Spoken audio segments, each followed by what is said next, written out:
And I got to experience that New York lifestyle, taking the subway and being, it wasn't like who you were, it was what you were. People, you were like, didn't matter what you looked like. New York, nobody cared. Whereas LA, I grew up here in LA. I went to school in Arizona. It's completely different from New York. Just New York just really gave me that confidence. If you can make it in New York, you can make it anywhere. That's what they say. And I just recently went back to New York last month, and I felt that energy again, just walking around that city and, getting out of Los Angeles here, getting out of the Valley, just getting into that and getting off the internet, getting out of your head, walking that city, and you walk in, and it inspires you, and you start saying to yourself, I don't need to have these meds, I don't need to have all these things and overthink it. You jump in and you got to sink or swim there. It's good for you. I think most comedians should strive to live, if they can, there for time. I did a 10-month stint there in the beginning, and it woke me the fuck up. Like, it let me know who the fuck I was, what I wanted, and what I needed to do to get to my goals. Like, and that's why I went right back to Denver with a firecracker in my ass. When I went to Denver, and I worked every night. And I took that work ethic up to Seattle. And in Seattle, it was double the work. Right. So now I had double the payload, No matter what you do in life, you have to sacrifice, man. And you have to get out of your comfort zone to get to where you want to be. Whether you're an artist or fucking, you play the trumpet, but you play the trumpet in fucking in Utah. Who wants to listen to a trumpet in Louisiana? You got to go to a jazz bar in Minneapolis, or a jazz bar in New Orleans, or, a jazz bar in LA, Sometimes you gotta, and people can't make that step. So they never fulfill what the fuck they wanted to do, When you came in tonight and you said you got off those meds, I gotta tell you something, Brody. I'm proud of you. Thank you. I'm proud of you. And I'm proud that, like you said, well, whatever. I'm calm. And one thing about me is, man, I put myself in the worst case scenario. And I told you, I said, and it was a joke, and we laughed. A couple of years ago, you were in a rubber room, fucking swatting imaginary flies. You know what I'm saying? You know what I'm saying? Like, you in a rubber room saying, help, there's a fly who's talking to me. I was combative with the Filipino nurses. They threatened me with a needle. But I don't need to be here. I made a mistake. Go look on the internet. I'm a good guy. I kept telling them, look me up. But that was a crazy time. But I was kind of like, to be honest, I couldn't believe that I was in the UCLA hospital. How many days to have you over there for? 17. No, they didn't. They wouldn't let me leave. It went from 3 days to 6 days to 9 days. Did you make any meaningful relationships in there? Did you meet anybody in there that you've contacted since? No. Right? Okay. One girl attacked me over chocolate ice cream. I didn't spend 17 days. Yeah. Now, who knew about this at the time? Did your mom know? My mom. People knew, I think, because I was tweeting about it. I think I just needed to dry out, because I went off those meds cold turkey. I made a mistake. I went to Ireland. I went to Montreal. They told me to take a victory lap. I'm having fun. I actually took a little less because I wanted to. I'd always wanted to not maybe be on the Lexapro, which is common. But I also knew that going to Dublin, and I was researched okay, if you want to drink a beer, maybe cut back a little bit. I cut back, and then I got sick in Montreal right after. It was a 2-week trip altogether, and then they gave me the Z-Pack, and I had strep throat, and then they gave me the Z-Pack. I felt better, and I said, I feel great. I don't need these. I don't think I need the meds anymore. I'm through this period. And then, but here's the thing. I'm still laughing about 17 days. They had you one flew over the cuckoo's nest. Well, you know what? It was Did you write anything about this? I wrote. I have my notes somewhere, but I felt. Can we do a short film about your 17-day stint in there, and you be brutally honest, what you did and shit in there? That's the secret right there. If we could recreate, I played ping pong. I smoked menthol cigarettes. What's menthol? Menthol. Listen to the radio, watch TV. You talk to anybody when you're in there? Or you just not really, but I had a lot of visitors, a lot of friends who came by.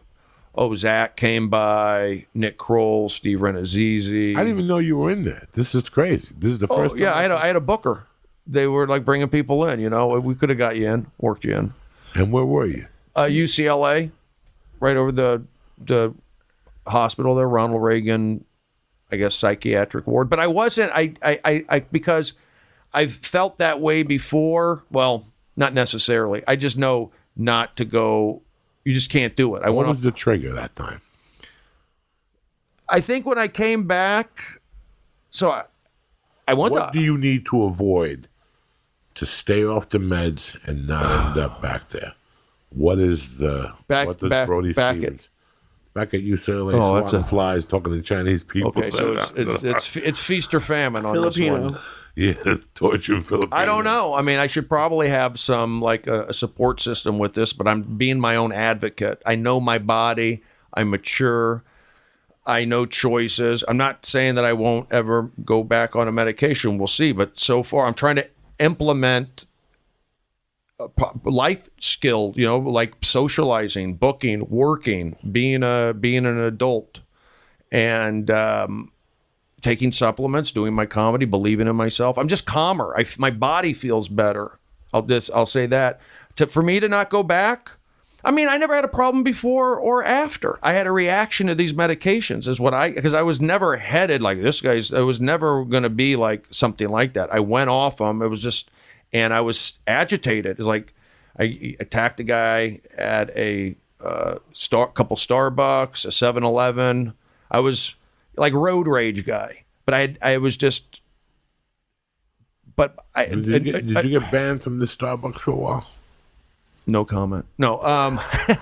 No. Here's what happened. I felt when I got back, I think my friends saw me and they were surprised, like, "Oh, Brody, you're not yourself." But I felt like, okay, I'm, I feel better. I'm not the audience warm-up guy. I'm Brody now. I have this show on HBO happening. I have good things happening. So I came back confident, and I think people were a little like taken aback that, oh, he's confident. We're not used to this guy. Because I did the TMZ show. They loved it. I did it that day. I did a taping. I did a show at UCB, and I did fine. I was just out of my character. They weren't used to it. And then when they questioned me, then I became defensive, and I became agitated. So, and this was like a first time of it happening. And then you tie in the Twitter. That's the other thing. I had that outlet to go, to lash out. But I was also, I did stuff on Twitter also. Saying like F you. Well, the Twitter thing was what I had heard, that you were cracking on Twitter. I did hear that. I heard something about a roof. No roof. No. I was never. I never. I felt great. Not that you were going to jump or nothing. That you climbed or something. No. I don't know. No climbing. Climbing.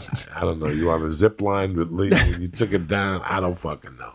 I did go on Twitter and I was lashing out, but part of it is because I did TMZ and these guys, and I felt like, hey, I did a good job. And these guys are saying I'm out of my mind. F you. I know what I'm doing. And I just had all this confidence in not being on the medication to like hold me back. I was basically manic. That's all. I mean, not that's all, but that's what was happening to me.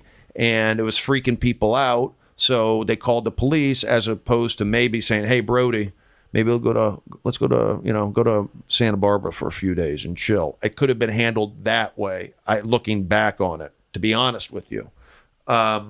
Because I've learned since, like, you could, believe me, if I take Red Bulls and do something, I know I could like get agitated. I just typical signs of stopping the meds cult. That could have happened to anybody. So I don't feel like I have that's something that's in me whether going to happen. I don't think so. I would hope not. I don't know. We'll see how I deal with stress. That's why podcasting, that's why having a support system. I started doing the periscopes after all this to check in and be more, and be more present and walking, making appointments. The periscopes are brilliant. That's brilliant. I didn't know you used it therapeutically also.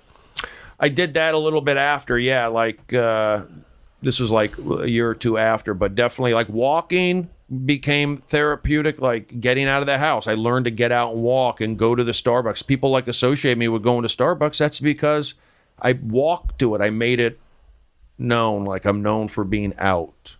So you're forcing, again, you're doing what we discussed early on. You're stopping the motherfucker before he even shows up. Yeah. You're stopping depression before he even shows up. You're stopping your mind from going there before it can even take you there, you know, which is always, I've learned when your mind is taking you there to take it somewhere else. Trust me, it took me 30 years. I'm no psychotherapist. I just know if I go to bed and I wake up at 3 a.m. with something on my mind, I did that for years. Brody. And I would go insane and pace. And then one night I took a notebook out. And I wrote down what I was mad about. Go smoke, go make a cheese sandwich, come back and read it. You'll fall right to sleep. But a lot of this depression, for me, I'm susceptible to some of that, if I am. So I think it's a lot of it's career, fine. It's like that sort of thing. These are not irrational thoughts. So some of these thoughts about like money or career, I can rectify them by taking action. So for me to go, hey, I need a pill, or I need to talk to somebody. No, you need to go book a podcast. You need to go show your face. You need to go for a walk. You need to sign up for a class. So I'm implementing, those activities to stave it off. And I get down on myself. I've always been somebody. We all do. I've always been that. But I'll say this: like, I'm lucky. I'm grateful that I have that I've made. I've been able to do comedy, and I can perform at the Comedy Store, and I can go places because it's an outlet. It's not therapy; it's therapeutic, and I know it helps other people as well. And I think today, with it being so negative out there, and if I can share some of my philosophies without jamming it down their throat, but baseball's fun. I've been around successful baseball, successful TV shows, successful comedians, podcasts. I'm sharing that. And then the Comedy Store being the hottest club. And if you have your name on the marquee and you have a spot at the Comedy Store, that means something. And I know that, and I try to share with people how I might think, like I'll even joke, like you didn't laugh at that joke? Well, I get free Red Bull. You didn't laugh at that joke? I park wherever I want. So why don't you do what I do? It's kind of a joke, but it is a joke. But I think that, I'm lucky. I'm lucky, but I'm just, you know how lucky we are. Very lucky. Very, very lucky. Just the fact that we were together in Seattle. And you ready, people? Grab a pen and a piece of paper. 1997. Even before. I got there in 96. I got there in 94. It's 2018. So we've known each other. We've been in the struggle for 22 years. We've been apart for 4 of those years. You were in New York. We're very lucky. We're very lucky. There's a lot of people that we were up there in those one night in. That 16 list, I'll never forget. Oh, yeah. Listen, man, when I'm in that fucking old folks home and my memory's gone and I'm dying, I'm going to think of those Monday nights. They were great. They were very, very special to me. They were your whole week. That's what people don't understand. That's what sucks about doing comedy in L.A., that you don't have a home club and you don't get pushed apart by your peers. Because in Houston on Monday nights, you had to show up every Monday with a new 5 minutes track. Your peers forced you. Because if not, you look that fucking bad. So, we had that. We had that every Monday. You had to show up with another new 3 minutes. Yeah, you could show up with some of the shit you did last week, but you better show up with something to fucking kill them. That was your goal on Monday. 2 minutes. So you only had 6 minutes, right? Yeah. 6, 8, and then the closer did 15th? Oh, no. The open mic, you'd get, 6 apiece. I think it was 5, maybe 6. Light at 5, 6, because they were training you for the Seattle Comedy Competition. Okay. Remember, the Seattle Comedy Competition was 5, 6 the first week. Light at 5, you got to be off by 6, or you got a point taken away. So they trained you for that, to do the open mic system. So, I mean, just for that alone, if I don't wake up tomorrow, we still had the opportunity of growing together, going through. I mean, I got locked up in jail for 30 days in Seattle. You got put in the loony bin down here for 17 days. It's no different. What happens? We all had our fucking shortcomings. But what's important is that we're still in LA. We're still doing spots. We're still relevant. And it goes back to those Monday nights. Yeah. If you go home tonight and smoke a joint, you really think about what we learned on those Monday nights. Just torturing Rita O. Taking her pills and eating her pizza and her nachos. We would eat her nachos. Rita O was the local tranny. Good nachos there. Good nachos. She was we had Bill the bartender laughing. I still remember his girlfriend and Clay's girlfriend nodding from heroin, sitting there on a Monday night open mic. 2 chicks like this. Waitresses. I think, remember the hot Asian? There was a hot Asian waitress on Monday nights. Yeah, I remember. And there was Bill's girlfriend. And then we'd go upstairs, and that bartender fucking hated me. But I had Anthony. But I had a tab in there. And I still remember going upstairs and seeing Seahawks. All the baseball teams. And all the baseball teams. It was, and you know what? There was no ATM card. There was no car. There was no HBO. There was no Netflix. I lived in an office a little bit smaller than this one, on the floor with 3 or 4 towels as a pillow, a half a blanket, and my clothes next to me on the floor. And those are the happiest times of my fucking life, going down there on a Monday night. Yeah. And then we would leave there and go somewhere else where they had cages. They had another open mic on Monday. Oh yeah, nights. I didn't really do that It was one. an art bar. It was midtown.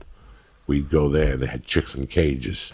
That was always great. While you were on stage? While you're on stage. That's always great. You know what I'm saying? But and then we got the Tacoma contest. Yep, Were you we there go for the down Tacoma contest? Crossroads. She contacted me recently. Oh, really? To say hello. She's still around. So, listen, man, you know, when you get a check now or when something good happens, I want you to remember that you earned all this. There's no reason to ever end up, for me, when I get something, this Netflix, but everything goes back to those Monday nights in Seattle. So I'm thankful I had that. And I had that scene in Denver before Seattle, but nothing beats my comedy upbringing. In those 2 years, those 18 months I did in Seattle, made my mind become a comic. And I'll never, ever forget that. And you were part of that. Thank you. Yeah, just they were so into the arts with the coffee house, the weather, and the late night diners, and just the characters in the scene and the cable access shows. And they watched it. Seattle really supported that stuff. You couldn't do that in a Los Angeles it was a big city, but it was a small city. And it was, you just knew you were doing something right. It was on and Seattle, you know, it needed, I guess grunge was just dying out, but there's just something. Look, think of all those guys who were there at that point. Mitch Hedberg, you, myself, Josh Wolf, Craig Gass, all those comedians. They're still working. Like, they do the cruise ships. They do all the corporate stuff. Seattle. David Crow. Oh, my God. The Hawaiian kid. Kermit Apio. Vince Valenzuela. Vince Valenzuela's still around. Yeah. He lives in Santa Monica. I don't know if he's doing comedy anymore. Saw him on Facebook. I think he got a new hip. Did he? Yeah, I was talking about it on Facebook. But there's just characters in Seattle that you wouldn't get, I would say, like, yeah, you said maybe a Denver you wouldn't get him, or Phoenix you wouldn't, or Dallas. The one I think about a lot is the cook at the Underground downstairs with the long hair. I remember. He was, if guys, he was one of the most interesting guys I ever met. We don't have time to go into him now, but what was his name? I have to call Josh Wolf tomorrow. He had I remember. hair. I remember his face. I remember his long hair. And the nights that I couldn't make the bus back to Belleville, wherever Josh lived, Bellevue, I would stay with him. Okay. And I can't tell you how every time I stayed with him, it was a different adventure. First of all, he had no heat. He lived in the warehouse 2 blocks from the thing. He had 2 broken windows. The air, I remember it snowing. And, by the window, there was like 3 inches of snow. It's hard to sleep. And I'm in a corner with 10 blankets on, my jacket on. Do you know I felt, I got so fucking high in his apartment one night that you had to go take a shower, because he lived in a warehouse. Right? Uh-huh. You had to pull the thing up in the elevator to go upstairs, and there was 3 people on the floor, but 1 shower and 1 bathroom. And that one day I was walking towards the bathroom. I just remember this. And I fucking was hungover, and I was so fucked up the night before that before I went in the shower, I passed out and went through this sheetrock. And there was an imprint of me going through the fucking sheetrock. Till this day, it's probably still me just tipped over and broke the fucking wall. But it was an imprint. You can still see my head where I went through the sheetrock, and he woke me up, and they threw me in the shower. Jesus Christ. Crazy times before social media, before all of this technology. It was a simpler time. It's tough to be a human now, man. A lot of information. I've seen in the last 3 years, I've seen a lot more people go crazy than I've ever seen in my life. I can count them on 2 hands. And you think it has something to do with social media? That's one of the conduits for it. I think that it's rolled around. It's everything that's going on. Social media, the way the news is portrayed, the way people are acting, the political climate. I think that it's just people losing their minds. I see it every day, and it's sad. It's sad. But hey, I'm happy you're off the meds. Thank you. And I may go back on, but we're good now. For right now, you're balanced. Balanced, you exactly. have a support system with me. Thank you. Have a support system with Josh Wolf. Yep. You have the Comedy Store, and that's the most important thing, man. I'm happy you're still doing your thing. You're always welcome on the church. Church of What's Happening Now. And fuck it, keep doing what you're doing. If next time, God forbid, I'll go visit. Oh, you'll visit? Okay, we'll get you booked. I'll smuggle something in to keep you alive. You know what I'm saying? A line of Coke, something to keep you going.